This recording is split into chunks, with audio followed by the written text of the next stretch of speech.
A gente abre essa hora de notícias falando, é claro, sobre eleições 2022. Faltam praticamente 7 dias para a gente chegar até o domingo de votação e tem uma novidade esse ano bastante interessante. São as candidaturas coletivas, aquelas em que na hora da propaganda eleitoral você vê lá 2, 3, tem umas que tem até 7 pessoas lá participando da mesma candidatura. Esse ano o Paraná, assim como o país, registrou um recorde nesse tipo de candidatura e a Manu vai contar pra gente os detalhes. Oi, Manu, bom dia para você mais uma vez. Oi, Rafa, bom dia para você, para o Riva, também para todo mundo que nos acompanha. Olha, quando a gente fala do número de candidaturas coletivas em todo o país, em comparação com a última eleição geral, que foi lá em 2018, a gente teve um aumento de 64% no número de candidaturas coletivas aparecendo aí à disposição dos eleitores, né, neste pleito de 2022. Para a gente ter uma ideia, só aqui no Paraná, desta vez são 15 candidaturas coletivas, sendo que 7 delas são para cargos aí na Assembleia Legislativa aqui do nosso estado, Assembleia Legislativa Estadual, outras 7 para os cargos de deputado federal e apenas uma para o Senado. Inclusive esta para o Senado é a primeira vez que acontece aqui no nosso estado. É uma candidatura coletiva da Federação Brasil da Esperança, então reúne 3 nomes, um deles de cada partido que fazem parte aí desta federação neste ano. Quando a gente fala também aí dessas candidaturas coletivas que estão acontecendo em todo o país,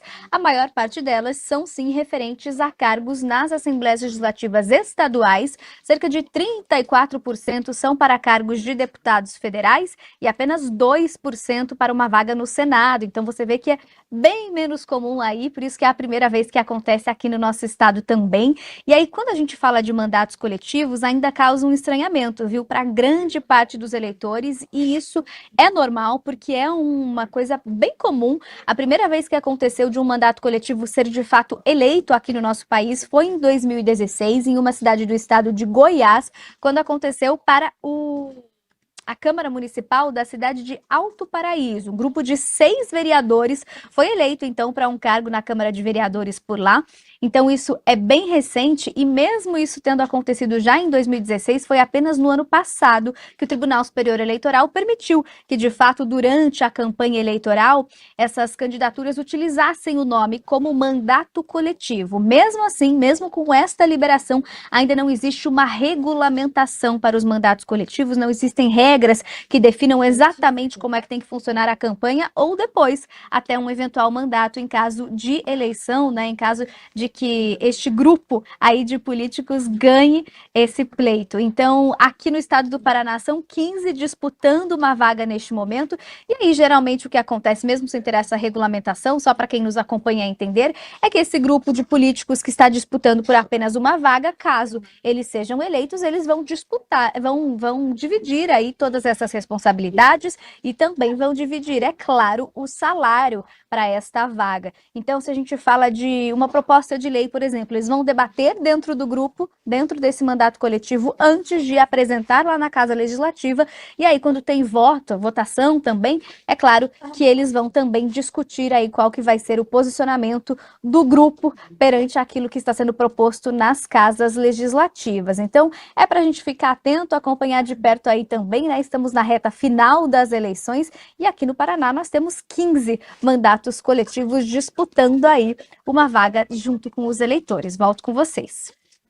Obrigada, Manu Riva. Essa história de candidatura coletiva, tem gente que gosta bastante e tem gente que acha que é bastante polêmica, assim, parece que é o Inception, né? A candidatura dentro da candidatura dentro da candidatura. Eu achei aqui uma informação do Senado dizendo que tem 3 candidaturas coletivas ao Senado este ano concorrendo nas eleições, né? Curioso, normalmente a gente vê a campanha eleitoral, aparece 2, 3, mas eu já cheguei a ver 7 pessoas, né? É muito, né? Isso. E o duro é que você fica pensando assim, claro que é legal, não tem problema nenhum em relação a isso e faz parte da regra do jogo. Mas não é interessante você pensar, por exemplo, e aí de repente deu uma irregularidade lá no mandato. Um só que é responsabilizado. Quem que responde? Como é que fica? Existe isso. O que assina é o responsável. A gente tem algum mandato coletivo que não tem na Câmara de Vereadores ou não tem, né? Eu me lembro que já teve nas outras eleições, na eleição municipal, a gente teve tentativas, sim. Um é responsabilizado, Rafa. Quem assinou a história. Isso. Entendi. Por exemplo, nós temos um caso de uma candidatura ao Senado aqui no Paraná, que é coletiva, né? são 3 senadoras num só, vai ser responsabilizada a quem encabeça a chapa. Uma pessoa é responsabilizada.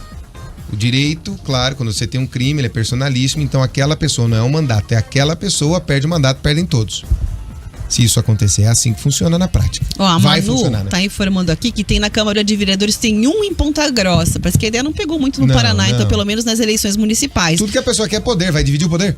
Não, e normalmente as pessoas não votam também no candidato, aí você vota num grupo de 6. É interessante a ideia, é diferente, mas assim, eu não sei se o eleitor tradicional vai olhar e falar assim, eu vou votar naquele grupo ali de 8 pessoas que, enfim, vão ser os responsáveis por esse mandato. Parece uma coisa tão moderna, né, Riva? Parece aquela coisa, não sei se a ideia cola muito. Vamos é meio ver. 2023 pra minha cabeça isso daí, né? Então... Tem que ver como é que fica. Eu já vi esse comentário. Parece uma coisa meio Inception, sabe? Você vota no político, do político, do político. Quem manda? Isso, como é que fica? Aí, na verdade, assim, claro que o eleitor que opta por essa alternativa, ele vai se informar muito bem sobre o que é aquela proposta, sobre o perfil daquelas 5, 6, 7, 8, 10 pessoas que estão participando daquele mandato, exatamente. Não vai votar do nada ali, vai concordar muito com essa história do mandato coletivo. Mas eu achei bem. Sempre, toda vez que eu vejo uma propaganda eleitoral que passa, me chama atenção, sabia? Vou confessar pra você, acho diferente. Na urna, por exemplo, no Senado, aparecem os suplentes, se não me falha a memória. Se for candidatura ao Senado, você vai ver. Se for uma candidatura a qualquer outra coisa legislativa... Mas na campanha não. Você vê assim, 5 pessoas de mão dadas, assim, aquilo vai é aparecer uma candidatura. Uma vai aparecer, mas você sabe que o mandato ali é dividido entre todos. Será exatamente. mesmo? E na prática, como é que fica? Ai. Se tem um climão lá na gestão, Dá como climão. É que faz, São hein? Paulo parece que teve climão. Na Assembleia Legislativa de São Paulo parece que não deu climão. E aí? Sai fora? O que faz? Escanteia, troca? O mandato coletivo. Isso. Chama o quê? O suplente do suplente do suplente do Faz suplente uma suplente do suplente. Tá em looping, do suplente pra fazer. Gente, tem isso. Coisas assim faz que eu uma falo... assembleia interna ali do mandato, Rafa, não sei. Eu sempre digo, pra que reinventar a roda se ela já tá rodando direitinho há um bom tempo? Deu tanto trabalho pro homem das pedras inventar a roda, pra gente sair da pré-história pra história, com escrita, com roda e tudo mais, já tá inventado. Pra que mexer? Mas gostam, né? As pessoas gostam de dificultar o que é simples. E às vezes dá um rolo. E aí, caça, por exemplo, Rafa, aquele que encabeça a chapa foi o caçado. E os outros? E os outros 3 que lá? não fizeram nada? Vão caçados juntos? Perdem direitos políticos juntos? O que acontece? E aí? Pois é. Mas é uma alternativa, né? A gente tá divagando aqui, fazendo uma análise a respeito do assunto, mas ela é uma alternativa legal. E aí a gente vai descobrir nessas eleições a aceitação também do eleitor e o interesse do eleitor por esse tipo de gestão com resultado nas urnas. Domingo a gente vê se a ideia colou ou não colou, né, Riva? Como é que ficou aqui no Paraná? Acho que não tem... Mais uma ou 2 candidaturas, Rafa, mais uma ou 2 eleições e essa história morre. Você acha que não vai pra frente? Não vai colar. 11h15.